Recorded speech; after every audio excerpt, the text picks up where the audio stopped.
Good morning, everyone, and thank you for joining us for this virtual event. My name is Ann McGill, and I'm honored to be a part of this very important discussion. I am the evening anchor at Live 5 News, WCSC TV in Charleston, South Carolina. Live 5 News is a CBS affiliate, and during my time here at Live 5, I've had the opportunity to work with the Center for Heirs Property Preservation and to understand its critical work. So when my friends at the center asked me to moderate today's conversation, it was my honor. Today, we will be delving into the topic of heirs property, a leading cause of involuntary land loss for Black families and its impact on both communities and the fate of American forests. This event will showcase the power of partnership and tackling issues at the intersection of racial equity, environmental justice, as well as sustainability. Before we begin, I do want to share a quick bit of housekeeping. First of all, please know that you can submit questions via the Google form below the video player in your web browser. Our team behind the scenes will be monitoring your submissions throughout this discussion, and we will try to answer as many questions during the question and answer session for you today as possible. To get things started, I would like to welcome the CEO of the Center for Heirs Property Preservation, Jenny L. Stevens. Jenny has served as leader for the Center of Heirs Property Preservation since its inception in 2005, focusing on helping families protect and keep their family land, build generational wealth, and grow working landscapes.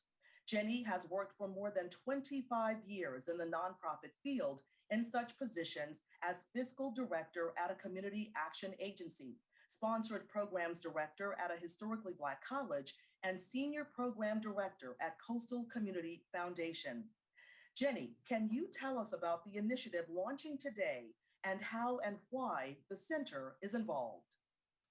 Good morning, Ann, and good morning, everyone. And we can't thank you enough for agreeing to moderate today's event.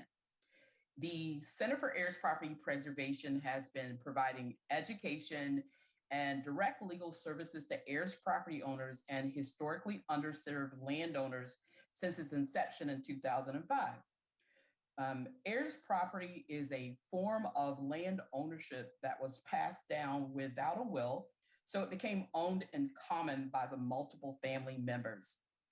This is an unstable and risky way to own land. Heirs property has been cited as one of the major reasons that African Americans have lost land. So let me tell you a little bit about what heirs property owners cannot do. They cannot obtain a mortgage. They have limited access to USDA cost share programs for conservation practices on their land. They have limited access to state and federal housing rehabilitation funds, and they have difficulty accessing FEMA funds after natural disasters. Oftentimes, our landowners see their heirs' property as a liability rather than the asset the land should be. Property matters to people. It's far more than just a parcel of land. It can be a window to the past that tells the story of a family, a community, or a way of life. The loss of heirs property has impact on the community, not just one family. Over several years, the center staff has received inquiries from individuals across the US whom we could not help because their land was not located in South Carolina. We felt we must figure out a way to help these families. So our idea was to replicate our successful service delivery model by partnering with trusted community-based organizations in other states that could provide direct legal services in addition to education and outreach.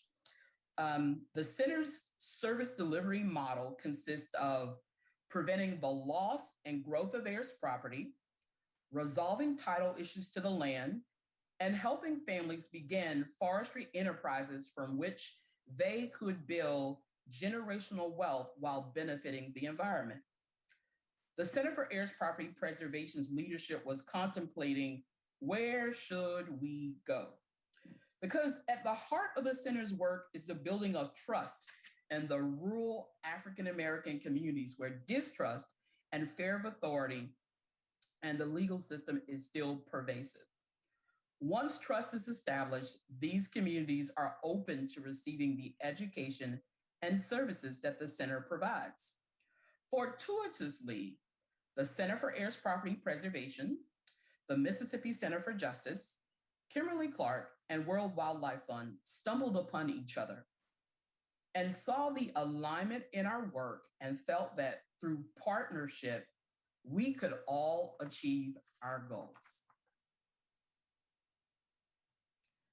Thank you very much, Jenny. That was an excellent overview of Heirs Property and its legacy, especially in the South, as well as the Center for Heirs Property Preservation's mission to address involuntary land loss. I think we're all interested in learning more about how your model will come to life in Mississippi, which is why I'm now pleased to introduce Vangela M. Wade to tell us more. Vangela is the president and CEO of the Mississippi Center for Justice, or MCJ, a public interest law firm focused on advancing racial and economic justice through an approach that combines legal services with policy advocacy, community education, and media outreach. Vangela began serving in this role in January 2020 after having several positions on the board of directors. Vangela joined MCJ after building a diverse and distinguished resume as a lawyer for more than 20 years, including a private legal practice focusing on heirship issues, wills and estates, as well as estate planning. Vangela, will you describe the work of the Mississippi Center for Justice and its role in this initiative? Absolutely. First of all, good morning, Ann, and good morning, Jenny, as well as our audience. Thank you all for joining us. Ann, as you noted in your introduction, I have worked in heirs with heirs property issues for many years, but actually my interest in the subject matter goes back even farther than my legal career. You see, I grew up on my grandparents' farm in North Mississippi, Lee County to be specific. My grandfather saved whatever he could to buy land. The importance of a family's ownership of land and protecting that legacy over the course of generations is something that was instilled in me at a very young age. The Mississippi Center for Justice's interest and work with heirs property began in 2006, working with hundreds of families and individuals in the aftermath of Hurricane Katrina. To restore their storm-damaged properties, Mississippi landowners had to establish ownership of their land, even homes that they lived in for 20, 30 years, in order to gain access to the resources needed. MCJ stepped in to provide that service, that legal service. While undertaking this work, we realized that we were filling a void in the state for low-income families who were unable to protect their interests, their ownership interest in their land or in their property, or to use it to establish an economic foundation for building family wealth. They were unable to do this without being able to afford direct legal services, direct legal assistance. So since Katrina, MCJ has continued to provide and advise people on their options as to the heirs property issues. And we assist Mississippians with clearing title arising from those heirs property issues, enabling the landowners to retain the land and to take full advantage of the benefits of land ownership, including maximizing their land's value for generational use and wealth. So that's why when Jenny approached me about the Mobile Basin project, I was extremely interested, particularly given the potential benefits it could provide Black landowners and low-income landowners in Mississippi. You know, in Mississippi, underserved groups, primarily Black families, have involuntarily lost hundreds of thousands of acres of land because of discriminatory legal and extra-legal actions carried on over the course of many years. by implementing the Center for Heirs Property Preservation's tried and tested model to address these heirs property issues in the Mobile Basin area, encompassing all the parts of about 49 Mississippi counties, MCJ will increase our capacity to assist socially disadvantaged and underrepresented low-income families to protect their land and generational legacies. So in addition to providing legal assistance to families so that families can establish ownership of their property, MCJ will work to educate communities in this targeted area to explain exactly what this heirs property phenomenon is and what the quagmire can become if property is not passed down through proper estate, taking proper estate planning measures such as wills or deeds that are recorded properly in our land records here in the county where the land is located. So by maximizing their land's value, socially disadvantaged Mississippi families can be empowered to stabilize and strengthen their communities and to use their land to create a legacy for generations to come. So, and MCJ's goal is simple. We want to help heirs property owners keep, protect, and utilize their land for generations to come. Thank you very much, Vangela. Now we're going to pause the discussion here to share a video featuring the Robbins family, siblings, and the Mississippi landowners who have been directly impacted by heirs property issues. We will also see in this video Mr. Frank Taylor of the Winston County Self-Help Cooperative. That's an organization dedicated to helping families like the Robbins siblings to maintain their land. Let's hear what they have to say.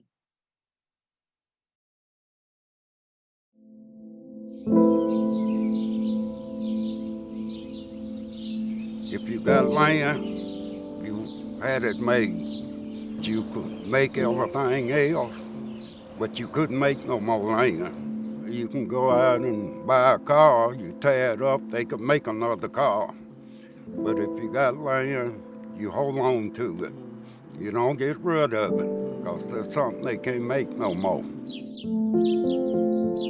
19 of our brothers and sisters and I was born on this land in Winston County, Mississippi.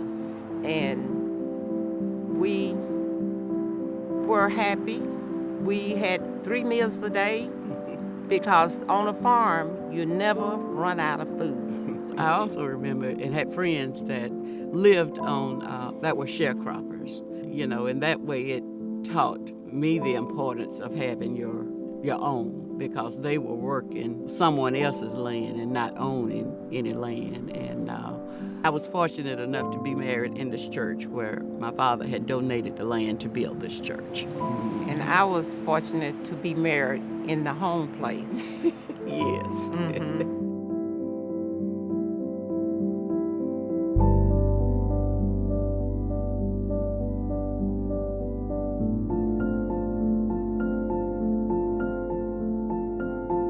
The USDA had monies that you could use to rehab your farm, and we had timber on it, so timber was the thing that we thought about that we could sell and then refurbish with timber, because we know how important timber and the trees are to our livelihood. And we find out that there was 1 acre that this young man has put his name on as an heir to the property. So I don't understand how someone can come in and go to the tax assessor's office and put their name on somebody's property, but he went in and he was able to do it. So it has caused problems for families, you know, such as ours, that we can't do what we want to with the property that we own. I have 3 grandkids. He has 3 grandkids. She has 3 grandchildren, and we want it there for them, you know. So it's keeping us from moving forward with what we plan to do for our future generations. The most important thing is that when you own land, you have a place and what we call a placehold here in the United States of America. Ownership means something. Ownership creates value. Ownership creates great community, and ownership creates stability. Personally, in my family, I had an uncle in 1974 lost 100 prime acres of land due to heirs property, and they sold it to the highest bidder. And I joined the Winston County Self-Help Cooperative, and that's what we've been doing as an organization over the years, is to help individuals to work through the maze of these kind of issues, because it impacts African American families more so than the mainstream families. So partnering with the Mississippi Center for Justice, which have interest in serving individuals who lack of financial needs in order for them to bring resolve. So joining with MCJ, man, this is super. This is something that we needed. Today we met Vangela Wade of the Mississippi Center for Justice, and we talked to her about considering taking our case to get this 1 acre resolved on our air property. We never had no intention of selling the land. No. Because it has value, and it will have value for my future generations, you know. They can also harvest the timber off the land and then replant it for their next generation because it has value. So no, you don't sell your land. You hold on to your land.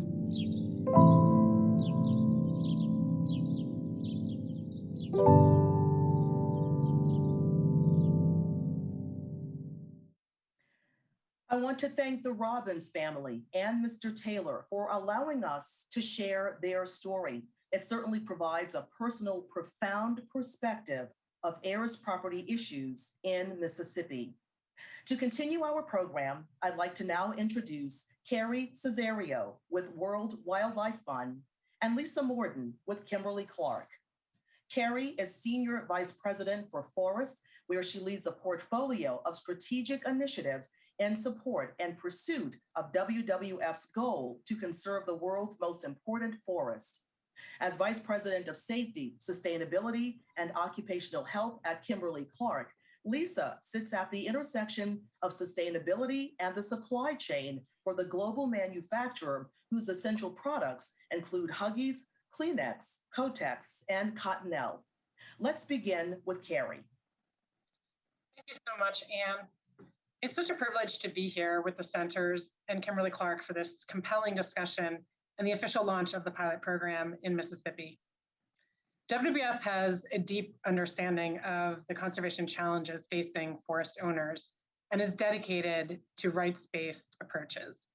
We've worked to support local communities around the world to secure legal titles and realize their visions for nature-based income and opportunity. For example, WWF has partnered with local communities in Zambia and Peru to secure traditional land rights. We've also worked with women in the Democratic Republic of the Congo to gain, for the first time in that country, the legal right to manage their own land.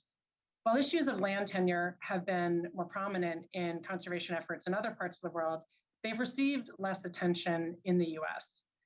By supporting this initiative, we hope to draw awareness to the prevalence and long history of heirs property ownership and its impact on the environment and human well-being. We've been working with Kimberly-Clark on forest conservation for over a decade. 3 years ago, we started researching how we could help keep forests standing in the Mobile Bay Basin, which is one of the most biodiverse wood-producing regions in the country. That same region is projected to lose as much as 23 million acres of forests by 2060, in large part due to rapid and unsustainable development. In that research, it became clear that the long-term resilience of local forests and communities could not be separated from the legacy of heirs property. So we are honored to partner with Kimberly-Clark to support the pilot announced today by the Center for Heirs Property Preservation and the Mississippi Center for Justice. We have to prevent the exploitation of families and their land if we want to prevent forest fragmentation and loss in this country and mitigate the worst effects of climate change. Forests are an important source of health and wealth, but the burdens and benefits of caring for forests have not been shared fairly. And heirs property owners are more likely to bear the brunt of nature loss and climate impacts. We need to do everything we can to address this legacy of injustice and support people who have, for generations, helped all of us by caring for forests. And so I'm excited to be here and have the opportunity to work with Jenny and Angela and their organizations. All right, Carrie, thank you very much for those thoughtful insights. And now I'd like to turn to Lisa Morton with Kimberly-Clark. Thank you so much, Anne, and thank you to everyone who's joining in the event today. Like Carrie, we are incredibly honored to be here for today's announcement and to support this incredibly important initiative in Mississippi. The Center for Heirs Property Preservation and the Mississippi Center for Justice are leading vital work in communities across the U.S. Southeast, including near two of the communities where Kimberly-Clark has operations, in Mobile, Alabama, and Corinth, Mississippi. Care underpins everything that we do at Kimberly-Clark, and supporting heirs property owners certainly aligns with our values in this regard. But in addition, the southern U.S. forests that Kimberly-Clark relies on to make our essential products are being lost to unsustainable development at an increasing rate that we know that heirs property can be particularly vulnerable to.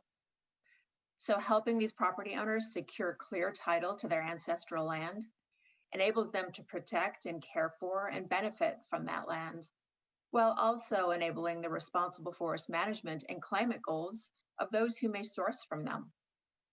So it is truly a privilege to support this important work with all of those social and environmental benefits that it will create. We also know, of course, that the issue of insecure land tenure and its links to forest loss and degradation is not unique to the landowners in Mississippi. And while our initial investment in the pilot with the centers is focused on helping property owners in the Mobile Bay Basin, we hope that the learnings can ultimately be applied to future programs in the US and even around the world. Finally, the partnership with the centers and WWF directly supports our global sustainability ambitions to make lives better with the smallest environmental footprint, and is certainly part of how we as a company deliver our purpose to create better care for a better world. Thank you so much for the opportunity to be here today, and back over to you, Anne. All right, thank you very much, Lisa. Now, we've come to the question and answer portion of the program, and I know that many of you have submitted questions via the Google form below the video player in your web browser. We will try to answer as many of your questions as possible as time allows. We are going to begin right now with a question for Jenny. Let me go ahead and pull up that format. Jenny, the question for you is, it comes from Stephanie, and the question is, what is the connection between heirs property and forests? Well, and many tracts of heirs property contain forested acreage. The problems associated with this type of land ownership, as I discussed earlier, has a direct effect on whether these forests are preserved and utilized by the family, lost, or simply fractionalized. Resolving title issues, creating succession or estate plans, and educating owners on the benefits associated with sustainable forestry and cost share programs can turn what once was a liability into a valuable resource. Oftentimes, the potential sustainable forestry management income can provide motivation to families needing to resolve heirs property. That is, it becomes the carrot that helps them move forward. Forestry is a way to stem land loss and to increase individual and community wealth. Prime example, the U.S. Endowment for Forestry and Communities, and now the American Forest Foundation, believe this fact, and they created the Sustainable Forestry African American Land Retention Program. A lot of words. And this program was designed to help these landowners use sustainable forestry as the tool to maintain ownership of their land while generating income from it. This program has proven that supporting community-based organizations to help families resolve their title issues and create forestry enterprises is a way to build generational wealth and prevent the loss of land. And as a matter of fact, one of the reports commissioned by the endowment proved that there was a difference of almost $1,000 between the value of land and timber without clear title for pine plantation forest land versus value of land and timber with clear title. So it makes a difference if families have clear title. They can receive more benefit from their land. Thank you very much, Jenny.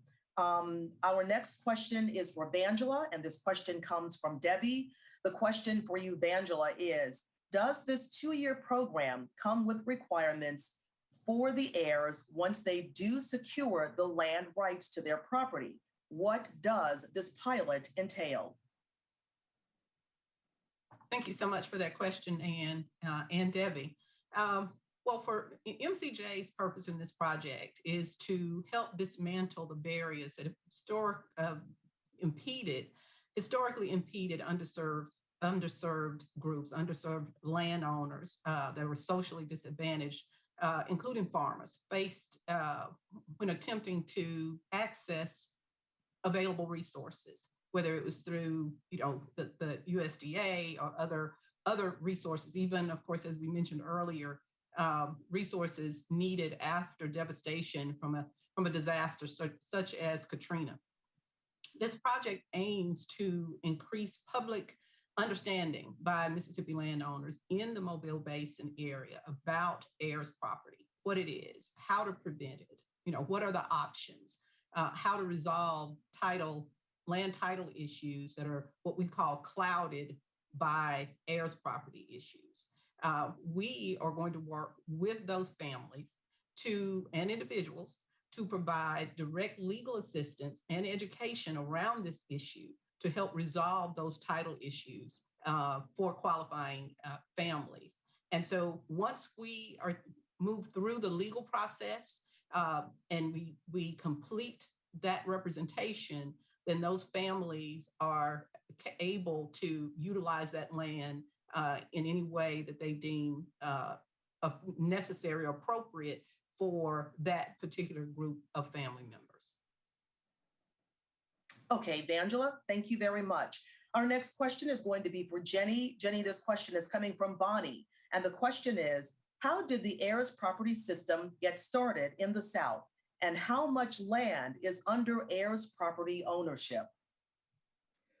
Thanks, Bonnie. Those are all great questions. The problem is that is the problem, that people do not know how much heirs property there is. There have been, or researchers have looked at the data to figure that out, but there is no clear way to identify what is heirs property by looking at property records.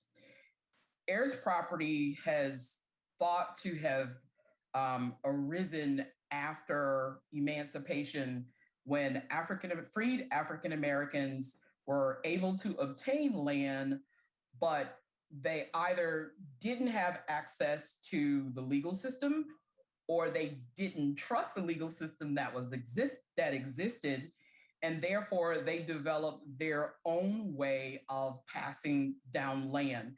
And it was through an oral, O-R-A-L, method rather than putting in writing. But we know that if it's not in writing, then it's not valid.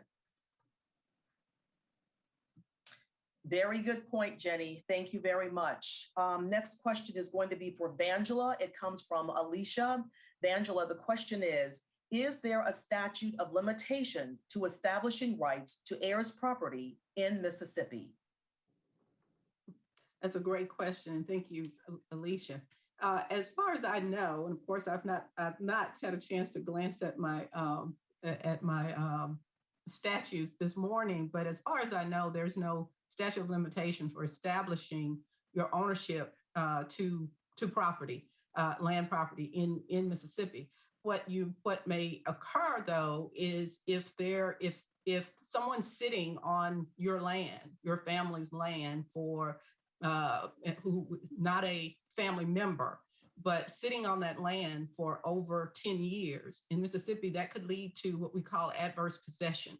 So while there may not be a statute of limitation for securing your interest or your rights to this heirs property, if you don't move swiftly, if families don't take action necessary to one, determine the heirs with interest in this property, but also to move through the legal process, you could lose those land rights either through adverse possession and potentially even the property being sold in tax sales. So if the property taxes aren't paid timely, then through a course of 2 or 3 years, families could lose their interest in that land because they would lose the land to someone who buys it at a tax sale. So there are so many pitfalls that families face, but the surefire way of getting information, accurate information, is to seek legal assistance, and that is what we will offer and do offer at MCJ is legal assistance, not just education about what heirs property is, but legal assistance, technical assistance to help families move beyond those heirs property challenges and what I call out of the heirs property quagmire, so that they can utilize this property in a way that they need to, and more importantly, to clarify who is in fact an heir, who has an interest in this property, to be able to make decisions about the property. Thank you. Such great points, Vangela. It is so unfortunate that families will lose such pristine properties simply because no one has been paying the property taxes on that land. Such a very sad situation for some families. Moving on to our next question now. This question is for Jenny. Jenny, this question comes from John. And this question is, the properties being discussed today are in rural areas. Are you involved in heirs property in urban areas? And what issues do you face in these areas? So thanks for the question, John. Actually, when the Center for Heirs Property Preservation first began, our major client was someone who lived within city limits or in the urban area, and they were in need of housing repairs. Therefore, usually the size of the parcel is smaller, but this person is often driven, as I said earlier, to receive housing repairs. So no, we're not, heirs property is not just restricted to a rural area.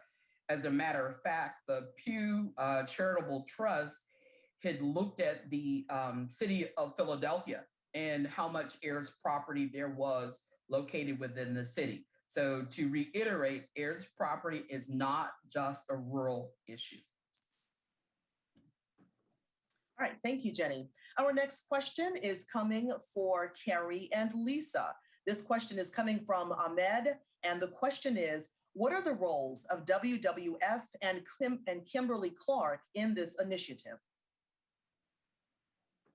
I can start. Thanks, Anne, and thanks for that question.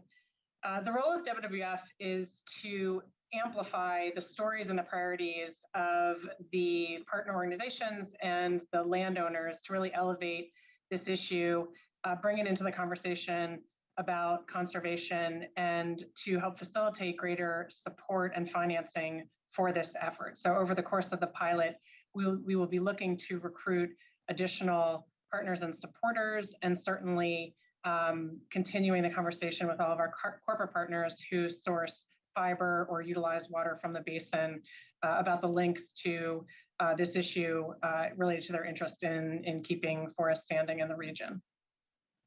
And I can take it from there from the Kimberly-Clark side. And our role at Kimberly-Clark is really to be a funder of the initiative through our work with WWF. As I mentioned, it provides an opportunity for us to help progress our responsible fiber sourcing goals while also supporting those strong forest management practices throughout the Southeast, while of course creating positive impacts for families in the communities.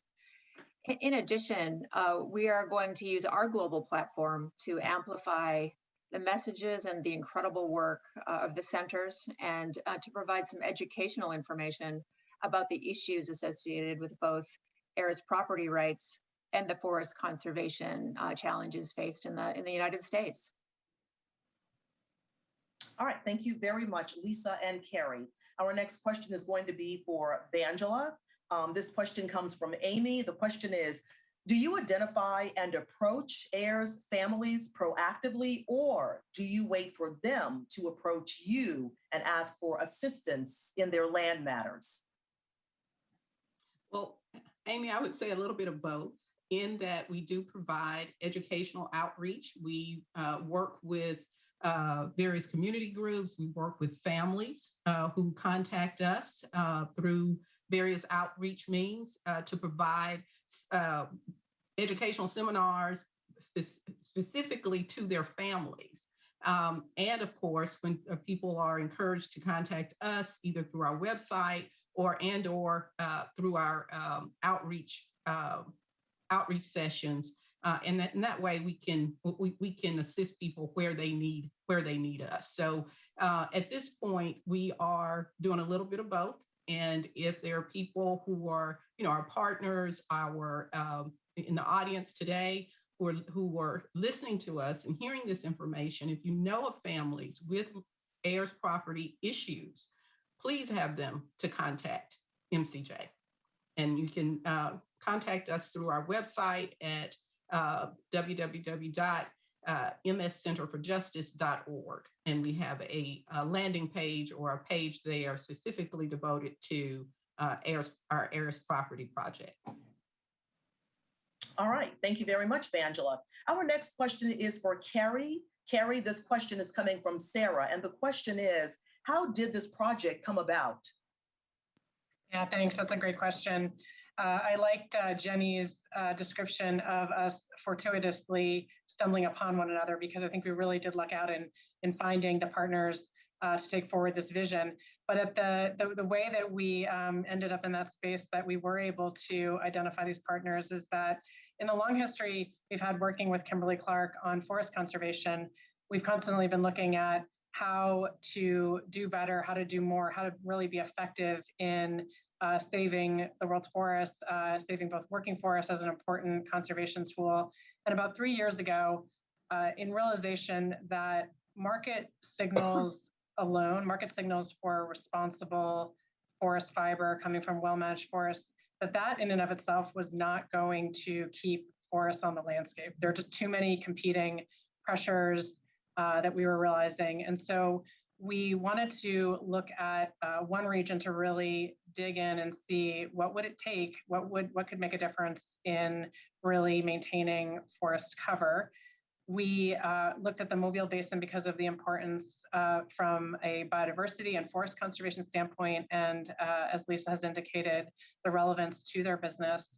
And we commissioned other organizations that we felt would shed some light and help us understand the issues. So the Conservation Fund, which has done a lot of work in the region, and Forum for the Future, which is an organization that helps to catalyze change from a systems approach, helped us analyze and understand and reach out to other stakeholders to understand what could have the biggest impact on from a forest conservation standpoint. And it became really clear that this issue was one that needed to be addressed. And so in the exploration of finding who the right partners were that we could explore whether we could contribute and make a difference, we fortunately came across the Center for Heirs Property Preservation and then the Mississippi Center for Justice. All right, Carrie, thank you very much. And our next question is going to be, Carrie, for you as well as Lisa. And I think we can split this one into two, and maybe one of you can address one part of it and the other person can address the other issue. So the question comes from James. The question again is for both Lisa and Carrie. And the question is there a vision for carbon sequestration? I want to break that into two parts. So if one of you will tell us what is carbon sequestration, and then if the other person will address, is there a vision for this? So Carrie, since you just finished up Lisa, would you like to begin in telling us what carbon sequestration is? Yes, my pleasure, my pleasure. And, forests, as we increasingly know, there is increasing data sets that show clearly demonstrate the critical role that forests play in mitigating climate change. There's one role that they play in terms of how they absorb carbon from the atmosphere to build their woody biomass, their root system, et cetera. So as the world emits carbon, the one place, the most efficient technology that exists today is using trees and forest land and other ecosystems to absorb that carbon.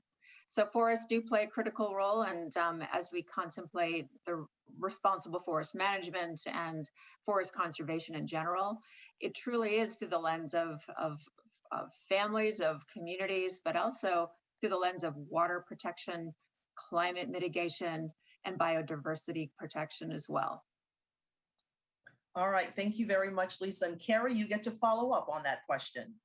I'm not sure I can add much. Lisa did such an excellent job both describing the amazing carbon sucking potential of trees and forests, but also that link to strong communities and building resilience. So we know that in order for forests to play that role in climate mitigation and also in adaptation and providing the natural resource supports for communities to endure the changes that are already happening on the land. We've already talked a bit about natural disasters. In order for that to happen, forests need to be healthy and they need to be intact. So it's not just the loss of forest, but also maintaining the connectivity, forest health, and there is a lot of opportunity through extension and building both understanding and the capacity and the direct support for forest management for those families that wish to engage in forestry, derive revenue from their lands. There's a great opportunity for compatibility in addressing climate change, adaptation and resilience, and being able to retain land and manage it for future generations. So definitely an important part of the project overall. Carrie and Lisa, thank you both so much for your response to that question. Our next question will be addressed by both Jenny and Vangela. The next question when it comes to this issue that we're dealing with is, what gives you hope concerning this situation of heirs property? What gives you hope? Every day I get to put on my superhero cape and go to work and be a defender of justice by helping landowners hold onto their land and maximize its use. And this project will amplify that. So that is what brings me hope, that additional heirs property owners and historically underserved landowners will no longer be called underserved because they will be receiving services and maximizing the use of their land. Thank you, Jenny. Vangela?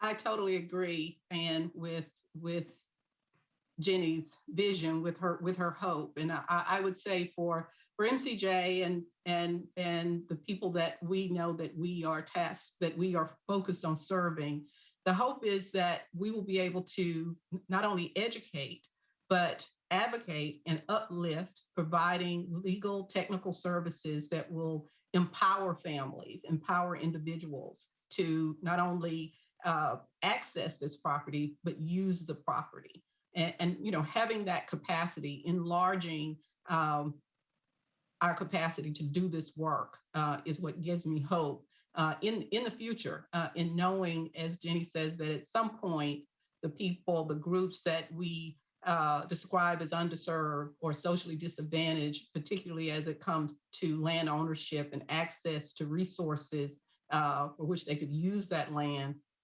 that will no longer exist. So this is the beginning of that hope. So I look forward to the next 2 years and seeing just how strong we've all been in making change, particularly in Mississippi. Thank you very much, Vangela and Jenny. We appreciate that. The next question is for Carrie and Lisa. It comes from Sebastian.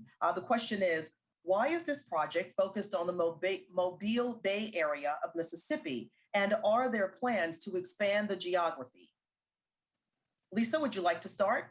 I sure would. Thank you, Anne, for the question.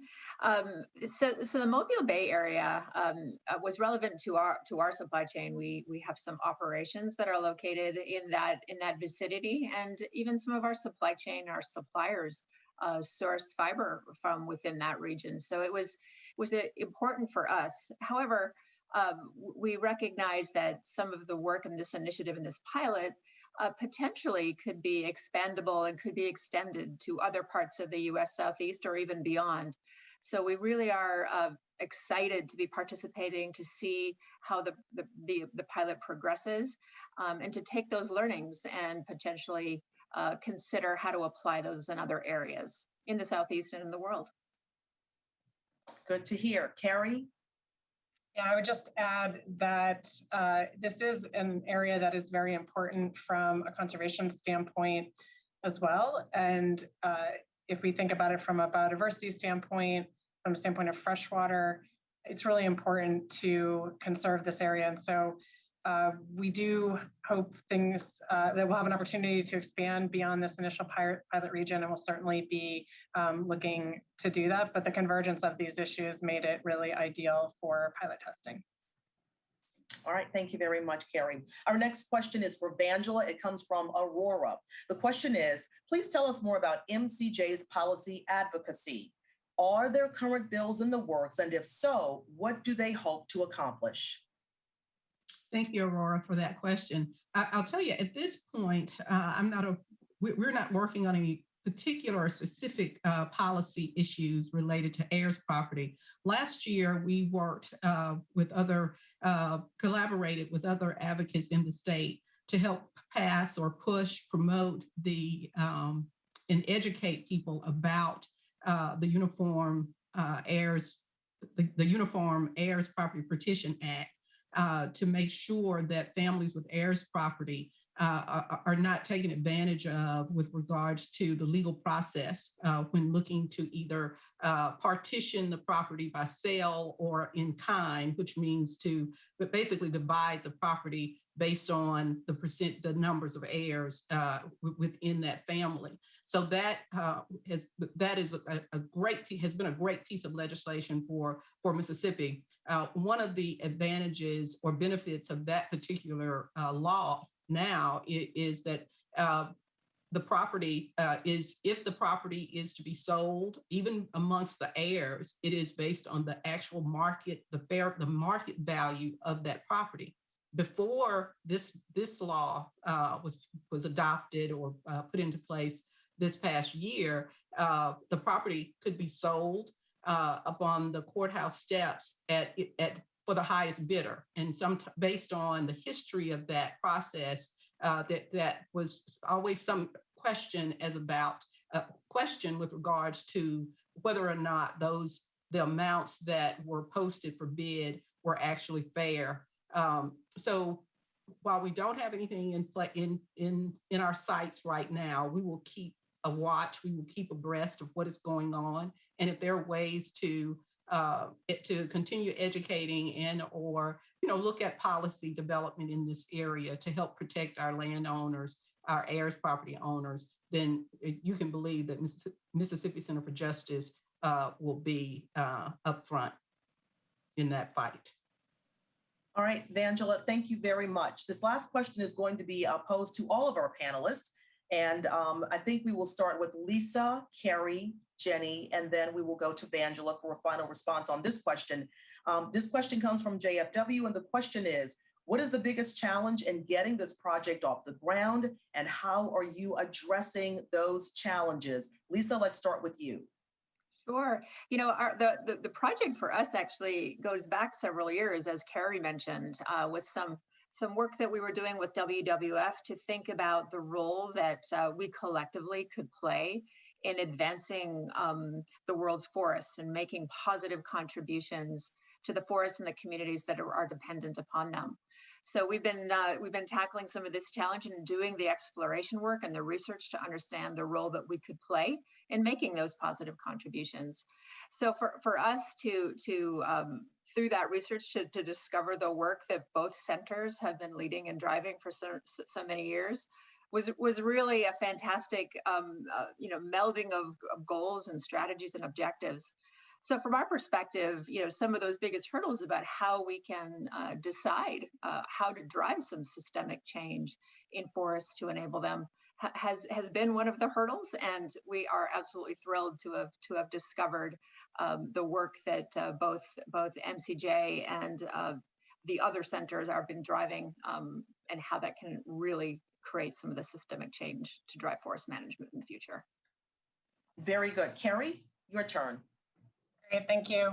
I think one of the challenges is that we're trying to tackle multiple intractable issues, and considering racism, poverty, climate change, deforestation. At the same time, it gives me a great deal of hope, because the only way to tackle intractable issues is to take that systems approach, is to come together and consider how they relate to one another. So I think certainly the challenge just in terms of our hopes and dreams of what can be achieved over the long term, but I think we're up for that challenge. And so I'm just glad we're getting started, and I think we're off to a really great start. Jenny, you're up next. I would say communicate, communicate, communicate. Communication among partners, communication to the community, policy workers, corporations, etc. Literally, everyone needs to become evangelists for the issue of heirs property and resolving title and helping families maximize the use of their land. And Vangela, you are next. Absolutely. I would echo every response from my colleagues here this morning. I would say that in the midst of COVID, one of the challenges, of course, is getting out into the community coming in to see us. But we're going to manage that. We host events by Zoom, and we will begin to host in-person events, of course, under safety protocols. But other than making sure that we are, as Jenny just said, communicating out to the public so that people know what we're doing and know what's available through MCJ and our partners. We push through that, making sure that that we continue to educate our public and our stakeholders. I don't see the challenges being able to stand. So I look forward to us continuing to build these partnerships and to build the capacity to help families and individuals maintain and grow potential of their properties. And with that, we will bring the question and answer session to a close right now. I want to thank all of the participants today for providing such wonderful information to help people understand this issue of heirs property, and now the goals that are in place and the initiatives that are going to be in place to help address them. We're going to have closing remarks right now. We're going to start with Jenny. So thank you, Anne, first of all, for moderating this session for us. Thank you to everyone for joining us today. I want to point out before I close that heirs property is not just an African-American issue. And so our hopes is that we would continue to replicate our model in working with Native Americans or working in the Appalachian or working with in the colonial areas. But the point is, it's not just an African-American issue, and it's not just a rural issue. And heirs property impacts everyone, because once the land is lost, the community is impacted. So thank you again, and wish you all well. And thank you, Jenny. I would, of course, when it comes to heirs property, this is heirs property issues. This is a passion. You can clearly see a passion of Jenny's and her life's work, as well as a passion of mine.